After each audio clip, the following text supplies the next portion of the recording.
Fala, meus queridos, bem-vindos a mais um Lead Talks by JC. Meu nome é João Cazon e hoje vamos falar de um tema que, para mim, é a ponte perfeita entre a estratégia mais afiada e a liderança mais humana. Eu te convido a pensar aqui comigo agora. Você já teve uma situação com aquela sensação que a equipe estava correndo muito, mas sem necessariamente sair do lugar? Aquela sensação de armadilha da atividade, onde todos estão ocupados, mas não necessariamente sendo produtivos? Acredito que sim. Se você já é um líder um pouco mais experiente, você já deve ter caído nessa armadilha em algum momento. Eu já passei por isso, e se você não passou, você vai passar. Isso faz parte da jornada, tá? E aonde que tá aqui a armadilha, o risco, o problema que eu quero evitar que a gente cometa? A forma para tentar corrigir isso. Muitos líderes perdem o controle dessa situação e acreditam que a solução para esse problema é mais controle, ou seja, mais planilhas, mais cobranças, mais processos. Mas e se eu disser para você que o que a gente vai abordar aqui na real é uma abordagem que dita que a solução é extremamente ao contrário disso. Que a solução é com mais clareza, mais autonomia e mais propósito. Hoje nós vamos falar de OKR, mas eu sei, óbvio, se você é um líder de média para alta gestão, você já deve ter ouvido falar muito de OKRs, não é um tema necessariamente novo, mas o que eu te garanto aqui é o seguinte: nós não vamos falar de OKRs como mais aquela sigla do meio corporativo, porém, nós vamos desvendar como que essa metodologia, quando bem aplicada, se torna o verdadeiro sistema operacional do líder servidor. Vamos entender a história, a anatomia e, o mais importante, a conexão profunda dessa ferramenta com a nossa missão de servir e empoderar pessoas. Então bora lá, porque o tema é de extrema importância e um divisor de águas. A origem com propósito. Para entender a força dos OKRs, a gente precisa voltar no tempo. A ideia não nasceu ontem, ela é uma evolução. Começou lá em 1954 com Peter Drucker, o padrinho da gestão moderna, que criou a gestão por objetivos, para curar essa miopia das empresas que só focavam em tarefas. Mas a visão de Tucker, nas mãos de muitas empresas, virou algo burocrático, lento e pior, incentivava as pessoas a criarem metas fáceis para garantir os bônus. Foi então que a virada de chave veio nos anos 70, na Intel, com o lendário Andy Grove. Ele vivia num ambiente de competição brutal e precisava de foco absoluto. Ele pegou a ideia de Drucker e a tornou genial em sua simplicidade. Ele introduziu os Key Results, famosos key results, os resultados chaves, com uma pergunta direta, sem espaço para subjetividade. No final, você pode olhar e, sem argumento, dizer eu fiz isso ou não fiz, sim ou não. Simples. Isso mudou tudo. A responsabilidade se tornou clara e a execução virou foco. Essa filosofia poderia ter ficado só na Intel se não fosse um cara chamado John Doerr. Em 1999, ele apresentou essa metodologia para uma pequena startup com uns 30 funcionários, uma tal de Google. Conhece? O próprio Larry Page, fundador do Google, disse que OKRs os ajudaram a alcançar um crescimento de 10 vezes o tamanho original. Eles não só adotaram, eles aperfeiçoaram com ciclos trimestrais e, mais importante, com transparência radical. Os OKRs de todo mundo, do CEO ao estagiário, eram públicos. Ou seja, olha que incrível isso. Não é uma hierarquia de comando e controle, eu dou ordem, eu tô acima de todo mundo, eu não tenho missão, eu não tenho objetivo, eu só cobro das pessoas os objetivos delas. Não, eu tenho meus objetivos claros, eu sou CEO da empresa, eu tenho meus objetivos claros, eu serei cobrado por objetivos. Todos estamos no mesmo barco, todos temos objetivos e resultados chaves para entregar para a companhia. O que isso impacta em relação à motivação, em relação ao empenho, ao engajamento do colaborador, porque ele sabe que todo mundo desempenha um papel, putz, fantástico, né? A anatomia do OKR de alta performance. Ok, agora a gente já falou a história, mas como que isso funciona na prática? A estrutura, ela é brilhante de tão simples.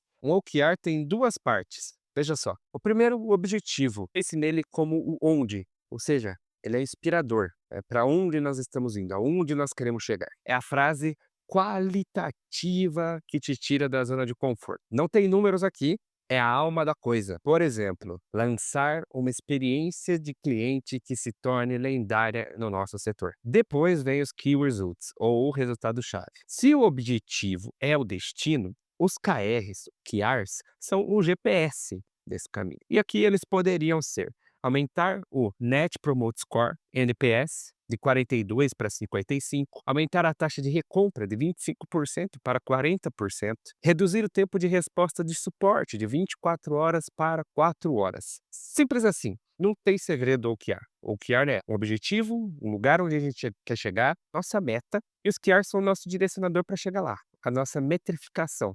O que vai definir que a gente chegou lá? Como eu sei que eu cheguei no meu destino? Cara, quando eu saí do ponto A para o ponto B. Basicamente é isso. E aqui, meus queridos, está o erro e que eu vejo muitos líderes cometendo, e é a distinção mais importante que você precisa entender hoje. Key Results não são uma lista de tarefas. Os Key Results medem resultado, valor. As tarefas, os projetos, a gente chama de iniciativas. E as iniciativas são as hipóteses do que a gente vai fazer para mover os QRs. Pensa assim, a iniciativa é desenvolver 3 novas landing pages. O QR é melhorar a conversão do site em 20%. O sucesso não é entregar as landing pages, as páginas. O sucesso é se elas geraram o resultado, se elas geraram a conversão de 20% melhorada. Essa pequena mudança transforma a cultura e a conversa do líder deixa de ser "você fez o que eu te pedi" e passa a ser "nós juntos alcançamos o resultado que importava". Isso é transferir a responsabilidade da tarefa para a responsabilidade pelo resultado. É o primeiro passo para empoderamento real, conectando OKRs à liderança servidora. E é aqui que, como a gente sempre faz nos nossos vídeos, a gente cria essa conexão entre um termo de liderança ou de gestão com a liderança servidora. E como sempre, a liderança servidora é o nosso porquê, é o nosso propósito,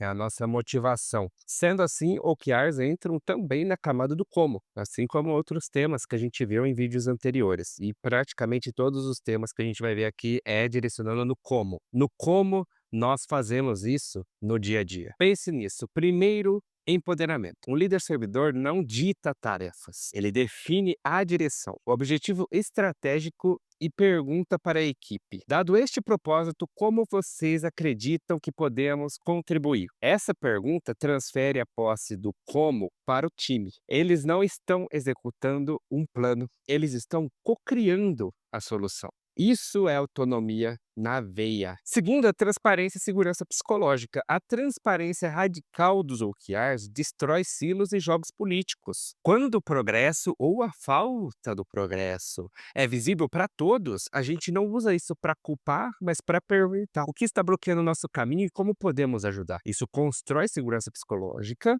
que a gente tanto fala aqui, onde as pessoas podem ser honestas sobre os desafios sem medo de punição. E terceiro, o líder servidor no ciclo do OKR. O seu papel ele muda em cada fase. Então, o líder servidor ele tem basicamente 3 atuações dentro de um ciclo de OKR. Primeiro, planejamento, ele não impõe, ele facilita, ele é um coach que ajuda a equipe a extrair as suas melhores ideias. Segundo, no check-in semanais, você não cobra status, você pergunta: como eu posso te servir? Que obstáculos eu posso remover do seu caminho? A sua reunião vira uma sessão de serviço. E na retrospectiva, ao final do ciclo, o foco é 100% no aprendizado e não na culpa. Em caso de não atingimento, obviamente, né, do que se tinha como objetivo. A gente celebra até as falhas que nos ensinaram algo valioso.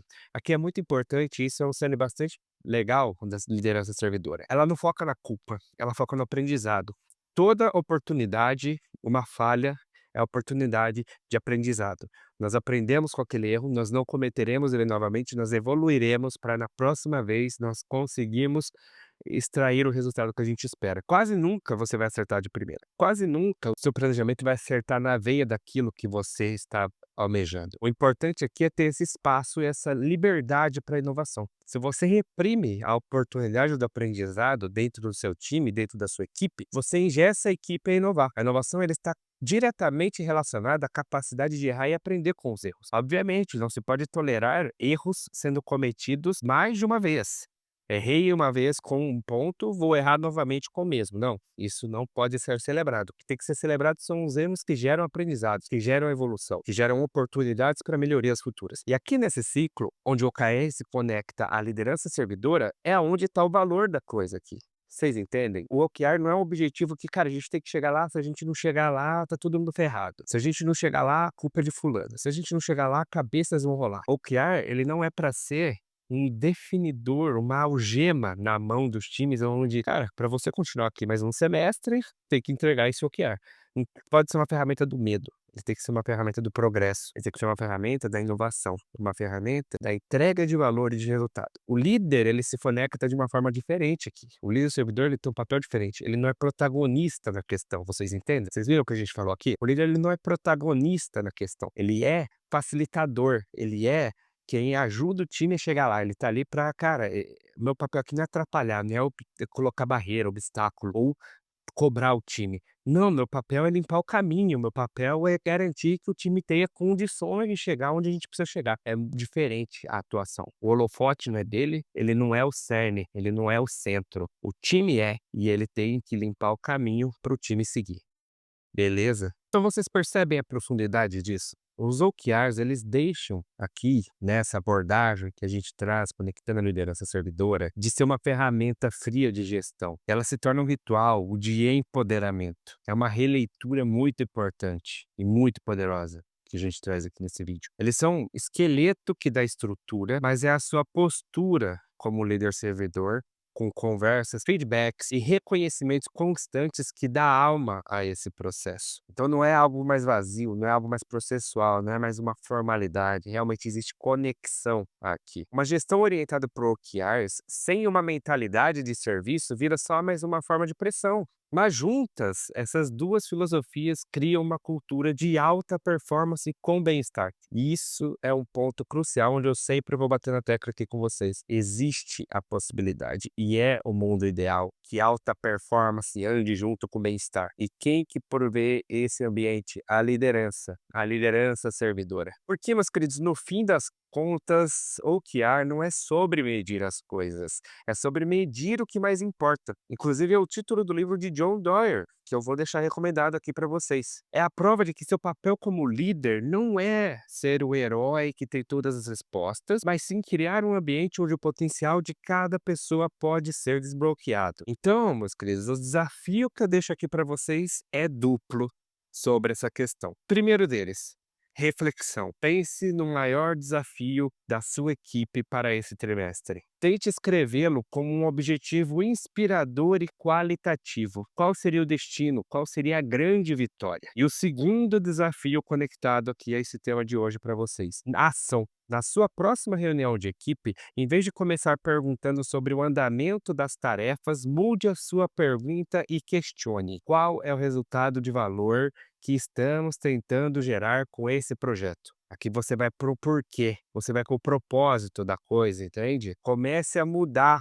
a conversa do esforço para o impacto. Isso vai gerar um diferencial enorme, tanto na sua equipe quanto no ambiente, no clima organizacional onde você está inserido. Se você não mudar a sua empresa inteira, você muda pelo menos aonde você consegue controlar o ecossistema do seu time, dos seus liderados. Ao fazer isso, você não vai estar apenas implementando uma nova metodologia, mas você vai estar dando um passo concreto para servir melhor o seu time também, construindo uma cultura de clareza, propósito e como consequência natural de resultados extraordinários. Vai por mim. Isso gera resultado. A liderança servidora, ela alia alta performance e bem-estar. Eu pesquisei 3 livros para trazer para vocês de indicação para aprofundar em relação ao conhecimento de OKRs. 2 deles eu já li, na verdade eu tô lendo ainda, tá, ambos estão ali pela metade, digamos assim, e um deles está na minha lista que quando eu estava pesquisando eu achei fantástico, achei super interessante, falei: "Meu, deixa eu indicar para o pessoal antes mesmo de ler, porque parece muito bom". Quais são esses livros, tá? O primeiro é o Avalie que Importa, Measure What Matters, de John Doerr. Cara, basicamente é o livro definitivo sobre OKRs, né, ele foi escrito pelo homem que introduziu essa metodologia no Google, basicamente é isso. Então, é leitura obrigatória para você se aprofundar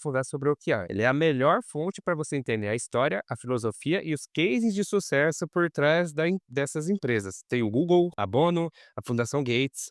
São exemplos práticos que ele traz ali. Então, para começar, é leitura obrigatória, beleza? Aí tem o Radical Focus, de Christina Wodke. Esse Radical Focus que eu falei para vocês que parece fantástico, por quê? Porque ele é escrito em formato de fábula, ou seja, uma leitura que acaba sendo leve e muito prática, e ela foca em como os OKRs podem trazer foco radical para startups e equipes que precisam se mover rapidamente. Muito legal para entender a aplicação no dia a dia. Esse aqui está na minha lista e parece bastante interessante. E o High Output Management, ou Gestão de Alta Performance, de Andrew Groove. Esse livro é fantástico. Andrew Groove é um cara fantástico. Vai ter vídeo aqui no canal sobre ele. Só eu terminar de ler esse livro, que esse livro eu tô em progresso no meu Kindle, comecei recentemente. Ele não é um livro que fala apenas sobre o OKR, mas é o livro da história de vida desse cara, do Andrew Groove, que criou a Intel, basicamente. E, cara, esse livro tem sido e é uma aula magna sobre gestão de alta performance e ajuda a entender o porquê por trás das necessidades de ter objetivos claros para resultados mensuráveis. Esse livro é fantástico, a história de vida desse cara é fantástica. Eu tenho criado uma admiração muito grande pela história de vida desse cara e com certeza vai ter vídeo aqui no canal. E é isso, meus amigos, essa é a verdadeira essência de liderar para servir. Se você gostou desse conteúdo, se ele te fez refletir, se ele te trouxe algo a acrescentar como profissional, deixa o seu like, compartilha com outro líder que você acredita que também seria benéfico em ouvir essa mensagem. E, obviamente, deixa o seu comentário, vamos interagir um pouco aqui. Pode conectar comigo no LinkedIn também e responder a seguinte pergunta: como você enxerga os OKRs na sua realidade? Nós nos vemos nos próximos episódios de Lead Talks by JC. Um abraço, até lá!